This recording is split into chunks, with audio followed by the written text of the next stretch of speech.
And then what did you make of Sophie Cunningham's flagrant foul on JC towards the end? It was a flagrant foul. You think it's like defending Caitlin or defending the team, or how do you view just how it all? I view it as a flagrant foul. That's about the game too. Yeah, well, I mean, you guys came for basketball. Yeah, Let's no, talk seriously. about basketball. Yeah. Come on now. What do you think of just how you all were able to pull away in the second half, Caitlin, in We're particular? going to the Commissioner Cup Championship. Let's That's go! pretty exciting. Y'all want to talk about that? Let's talk about that. What do you think, again, in the second half? What if I told you Caitlin Clark is seriously considering walking away from the WNBA after just one season? That's right, pack the bags, sink one last logo, 3, and bounce. Between referees who seem more interested in clowning than calling the game, and Marina Mabrey tossing cheap shots like it's open gym, Clark might be done. Is this supposed to be professional basketball? Or a reality show gone off the rails? Because if the rumors are true, the WNBA is on the verge of losing its biggest star, and it won't even see it coming. The league's golden ticket could be gone quicker than a whistle that somehow never blows when Clark gets hit. NBA record. This is her second season. And you put the numbers together, it's like 10 seasons. That girl did it in 10 seasons. That means she had won a season. Caitlin Clark is... when Caitlin Clark gets to 10 seasons, she's going to have 100 of these. And y'all can't get a girl her roses. Now, I don't like the fact that she be getting woke because she don't want all these lesbians to be mad at it. At the end of the day, is the woman putting in the work, she's putting in the work. And it's official. Fans have had it. They're done watching Caitlin Clark get treated like a punching bag in a league that still can't decide if it wants to grow or gatekeep. For the second straight season, she's expected to be the face of the league, take the hits, sell the tickets, smile for the cameras, and somehow still thank the people tearing her down. But now, the frustration's turned into full-blown fury. The Protect Caitlin movement isn't just a trending hashtag anymore. It's a war cry. What started as online support has turned into a public showdown between her loyal fans and a league that keeps tossing her into the fire and expecting applause. This is all going according to plan. This is ideal. Caitlin Clark is holding up her end by being awesome and by being a trash-talking jerk on the court. Love it. Her teammates are holding up their end by having her back. The other players in the league are holding up their end by not liking her. Perfect. Couldn't have written a better script. Caitlin is talking trash to this girl's hard fouling her. Her teammate Sophie Cunningham, who got a black belt in Taekwondo at the age of 6, she's like, I will F you guys up. All of it's great, and Caitlin's a killer. 10 out of 10, no. Let's just call it like it is. Caitlin Clark is the reason anyone's even talking about the WNBA right now. Outside of viral clips and heated Twitter debates, she's the one carrying this league into the spotlight. TV ratings, sky high, jersey sales, breaking records, tickets, selling out in cities that barely remembered they had a team. She's not just a player, she's the logo, the spark, the three-point machine keeping this league alive. And how does the league repay her? With sketchy officiating, cold stares from teammates, and more cheap shots than a wrestling match. It's like they're daring her to quit. Caitlin Clark is driving the WNBA insane. It's to the point that she may need to step away from the WNBA, have a billionaire come in that has the money to prove a point, and say, Caitlin, I'll pay you $50 million just to see if the WNBA can make it without you. Let's go create a complete different league and expose the hell out of the WNBA just to embarrass this Angel Reese girl that Jameel Hill just said she could go down as a Michael Jordan of WNBA. Yeah. Remember when folks claimed Caitlin Clark was getting the same rookie treatment as everyone else? Yeah, if rookie treatment means getting ambushed at half court while refs stare into space like cartoon characters searching for their glasses. Clark doesn't need a welcome banner. She needs body armor and a physical therapist. Then you've got Marina Mabrey out here delivering late game hits like she's auditioning for the NFL. That shove was so brutal, the NBA probably texted her a contract by mistake. And yet, Caitlin just shook it off like it was another part of her daily routine. At this point, she's not warming up unless she's dodging elbows mid-dribble. What's absolutely wild is how the double standard keeps getting louder. If Clark so much as exhales near a veteran, she's branded entitled. wild. If she takes a cheap shot, that's just physical basketball. And when she keeps it classy and doesn't complain, suddenly she's disconnected. She could literally pull a kitten from a storm drain during halftime and still get dragged for not dishing out more assists. Meanwhile, fans are practically running CPR on this league every time someone levels Caitlyn like it's Friday night at the MMA gym. They're slowing down game footage like they're analyzing a crime scene frame by frame, yelling, "How is that not a flagrant?" I will say this, when Caitlin Clark was out, they lost 55% of their viewership. So like basically Caitlin Clark is paying all their salaries. Pretty much. I mean, at the end of the day, you can hate her as much as you want, but she's brought in millions of fucking dollars. So you should be kissing her ass. And that kind of defeated the purpose of Angel Reese's argument of she's like, hey, it's not just Caitlin Clark that is bringing all the viewership to the WNBA. It's like, well, it definitely is. It's like it kind of proved that with the viewership rating being down that she significantly increases viewership.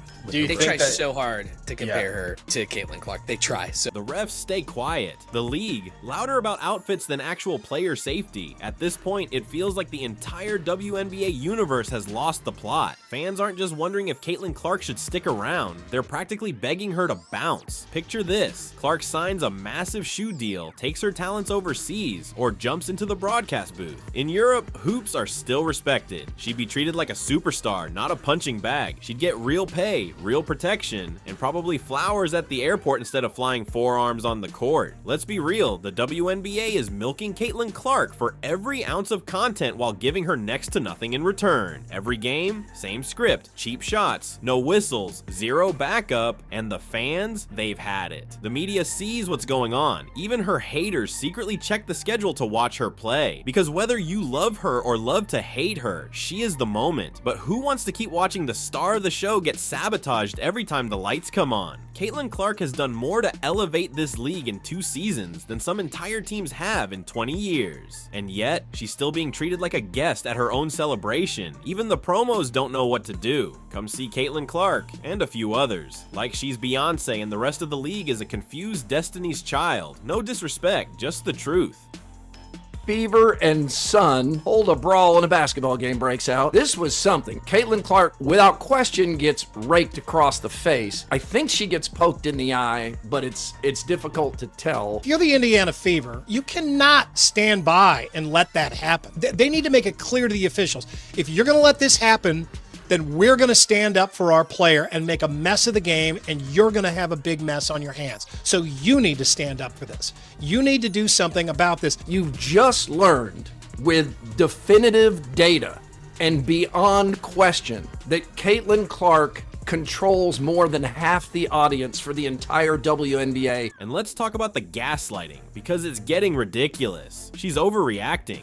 It's not that serious. She still has to earn her respect. Oh, really? Because from where we're standing, Caitlin Clark has earned more stripes than a referee's closet and a barcode scanner combined. She's dropping 25 points, dishing 8 assists, and surviving 12 passive-aggressive hits per night, and somehow still doing it with a smile. What else does she have to do? Walk on water? Fans aren't clueless. They see the double standard crystal clear. They see how certain players get protected like national treasures while Clark gets targeted like she's the villain in her own story. They catch the fake narratives, they read between the lines during those shady interviews, and they're done playing dumb. They're sick of watching Clark battle for breathing room on a team she's single-handedly put on the map. They're sick of her getting overlooked in all-star voting like it's some high school clique picking prom queen. And they're really sick of pretending any of this is normal. If Caitlin Clark decides to walk after this season, it won't be because she couldn't handle the pressure. It'll be because she knew when the game stopped being fair and started being fixed. And honestly, leaving might be the biggest boss move of all, because if she bounces, the league that can't stop milking her name will have to face silence. No more sold out crowds, no more record-shattering viewership, no more casual fans tuning in just to witness the Clark effect, just a giant uncomfortable pause and a whole lot of what ifs. A lot of us were expecting some sort of dip since Caitlin Clark has been out with injury, but I don't think all of us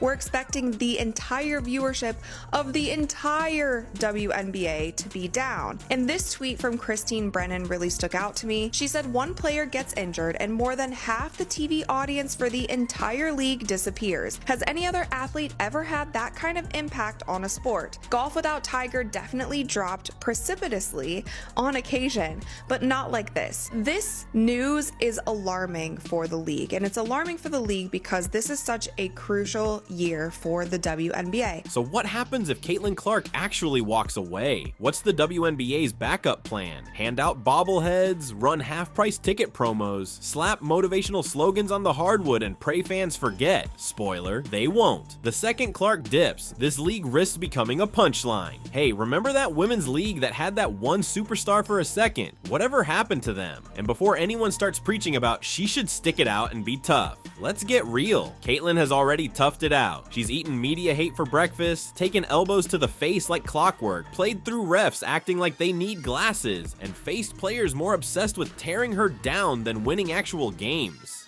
At some point, it's not about being tough, it's about self-respect. And seriously, how is the league still fumbling the bag? Caitlin Clark is a generational talent. She's marketable, charismatic, humble, and she's doing all this while getting treated like target practice. You'd think the WNBA would be running non-stop campaigns, flooding billboards, striking brand deals left and right. Instead, they give her cold shoulders, cheap shots, and promo graphics that look like they were made on Microsoft Paint. The fans have had it. They're not just supporting Clark, they're protecting her. They're out here breaking down replays, calling out the league, turning Twitter into a war zone like unpaid interns in the Caitlin Clark defense squad. And if she decides this league isn't worth it anymore, she's not walking out alone. She's taking millions of viewers with her, the ones who pack arenas, stream every second, rock her jersey, and scream with full lungs every single time she touches the ball. The WNBA better wake up, because without Clark, this whole thing goes quiet, fast. I am sick and tired of the way they are treating my girl Caitlin Clark. I am here to propose a solution. I think they need an enforcer. You know, someone who comes off the bench to kind of lay the smack down on an opposing team member. I want to get the word out to the Indiana Fever that I am available. I'm ready to identify as whatever I need to in order to get the job. They need someone like me. Why? Because I'm not afraid of any 6-foot tall left. I work out. Now, I have a couple of real good go-to moves in my bag of tricks. If the WNBA wants Caitlin Clark to stick around, they better start acting like it, because right now they're treating her like some annoying roommate instead of the reason they're even relevant. And the fans, they're beyond done. They're practically offering to call her Uber, book the flight, and wave her off as she heads somewhere, anywhere, that actually respects greatness. In a league starving for attention, Clark has been the full course meal, but if all she gets in return is scraps, drama, and backhanded gratitude, don't be surprised when she decides to walk away from the table for good. And just when you think it couldn't get more ridiculous, enter the ESPN crew, spinning think pieces like it's their job to gaslight the entire fan base. They're bending over backwards trying to explain why Caitlin Clark getting decked like she owed Marina Mabrey lunch money is somehow her fault. Yeah, you heard that right, because in their eyes, talking trash in a pro league is now a valid excuse to get tossed to the floor like a rolled up gym mat. Let's be real, Caitlin didn't swing. She didn't shove. She didn't even flinch. She got up, kept her cool, and stayed locked into the game like a true professional. Meanwhile, the talking heads are out here trying to CSI her smile during a three-pointer as proof she asked for it. She's getting punished for being confident, for having swagger in a sport that's built on it. And that says more about the league and its protectors than it ever could about her.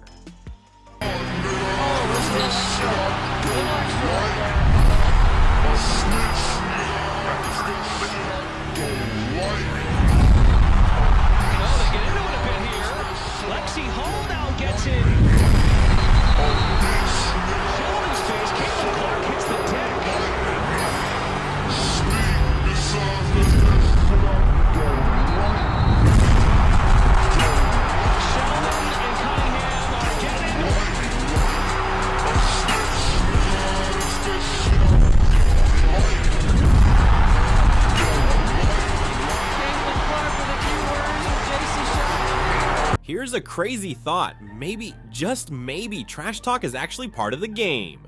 Shocking, right? This is sports, not a polite tea party. If you're not talking, you're not competing. Jordan talked it. Kobe thrived on it. Larry Bird turned it into an art form. But when Caitlin Clark does it, Suddenly, it's treated like a license for open season. The minute she opens her mouth, it's like some players take that as an invitation to ditch basketball and enter fight mode. She chirps, and boom, someone's channeling their inner UFC fighter. And here's what's even more telling. Even opposing players, people who've battled her on the court, are calling out the madness. These aren't friends. These aren't super fans. These are rivals. And they're saying, yeah, that shove? Totally out of line. They know the difference between playing tough and flat out crossing the line. Meanwhile, half the analysts, many of whom clearly haven't touched a basketball since PE class, are out here inventing excuses like it's their full-time job. Let's be real. If Caitlyn had shoved someone back, the headlines would have exploded. You'd see unhinged rookie melts down plastered across every network. There'd be dramatic slow-motion replays, expert panels, probably even a made-for-TV movie about her fall from grace. But what did she actually do? Nothing. She stayed calm, focused, didn't make it personal, didn't retaliate, just kept playing. And yet, they're still blaming her for being pushed. That's like blaming your parked car for getting sideswiped. Well, maybe it was parked a little too confidently. Make it make sense. Caitlin Clark has decided to quit the WNBA and move on and go play over in Europe. I do not blame her. I applaud it. I say do it. Get as far away from the WNBA as you can. Let that league sink. Okay, do not help them. Caitlin, get away. I believe you could create your own league. Okay, you could be the fucking player that creates whatever, the next professional women's basketball league.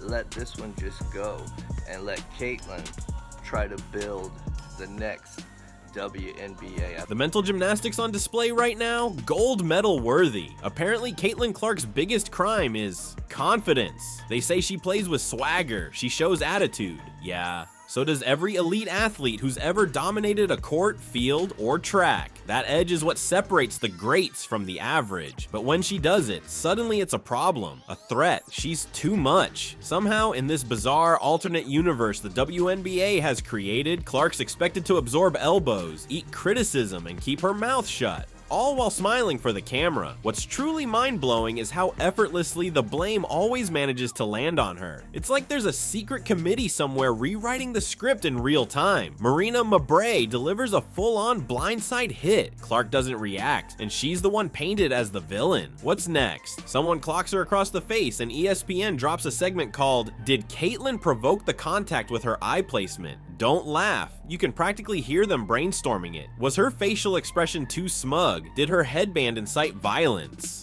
Meanwhile, Mabrey's getting treated like she's some fragile piece of fine art. Fans and media alike bending over backwards to excuse her behavior, as if body checking someone mid-play is just some misunderstood poetic gesture. And it's not just the obvious takes, it's the tone, the undercurrent in the coverage, the carefully worded headlines, the soft touch analysis that reads more like it was written by a crisis PR team than a sports journalist. It's exhausting, and fans aren't blind, they're watching it happen in real time. I want to get your opinion, because it's been a minute, on this Angel Reese, Caitlin Clark stuff that's been going on. Brittany Griner a couple weeks ago in a video says trash effing white girl when she was playing Caitlin Clark. What's your just kind of 30,000 foot view of this? There is not an organization more dedicated and committed to self-imploding than the WNBA. God, that's... The WNBA was like handed the golden egg that is Caitlin Clark. Yeah. And they have done everything to just self-destruct. Yeah. Whether it's these totally crazy, like, racial investigations that have been proven a hoax. And here's what's really pushing fans over the edge. Caitlin Clark isn't even asking for special treatment. She's not doing tell-all interviews. She's not calling for sympathy. She's not even throwing shade. She just keeps lacing up, taking the hits, and showing up game after game like a true pro. While the league lets the storyline spiral into a circus where somehow she's the villain. Let's get real for a second. If Caitlyn had been the one to deliver that shove, she'd be suspended in a heartbeat. There'd be think pieces, hot takes, and a media storm branding her the problem with the league. But because she took the hit, said nothing, and kept it moving, she still gets blamed? Because what? She didn't smile while getting tossed around mid-court. Fans aren't stupid. They see exactly what's happening. They're watching the double standards stack up like it's scripted. One set of rules for Caitlyn, another for everyone else. She's the face of the league. She's driving the ratings, selling the merch, bringing in the fans. And yet, when it comes time to protect her, silence. crickets. And still, she keeps playing, she keeps showing up, keeps taking hits and giving buckets. It's maddening. You've got a once-in-a-generation star right in front of you, someone who's filling arenas, inspiring young athletes, and carrying the sport on her back. And the league's response is to treat her like she's just another body to throw around. They're not just wasting her potential, they're wasting an opportunity to grow the game. And fans are done being quiet about it. Caitlin Clark did her thing. Coming off of the injury, she returned for the Fever, and I swear I am not being hyperbolic. We were immediately gifted one of the greatest halves we have ever seen in the WNBA. And I say that with all context involved. This series from Caitlin Clark, the pull-up three here, and you are about to see back-to-back-to-back triples for Caitlin Clark in this game. I am not trying to erase the things we have seen from Maya Moore, from Diana Taurasi, Asia Wilson's 53-point game, Stewie, Cynthia Cooper. Like, we have seen incredible halves of basketball, but you see Caitlin Clark coming off of that made three from the Liberty. Pull up, of course. She's making it in that moment. And when Caitlin Clark doesn't react when she takes the hits with grace and keeps her composure, they still find a way to make her the villain. At this point, if the weather goes bad, they'll probably find a way to blame her for that too, just to squeeze out a few seconds of attention. So when fans start saying they want her out of the WNBA, it's not because they don't believe in her, it's because they do. They want her in a place where she's not constantly being punished for being great, somewhere she can shine without being used as the league's emotional punching bag. Somewhere her talent is respected, not resented. Because let's be real, Caitlin Clark isn't the problem, she's the mirror. And some folks in this league clearly can't handle what they see when they look into it.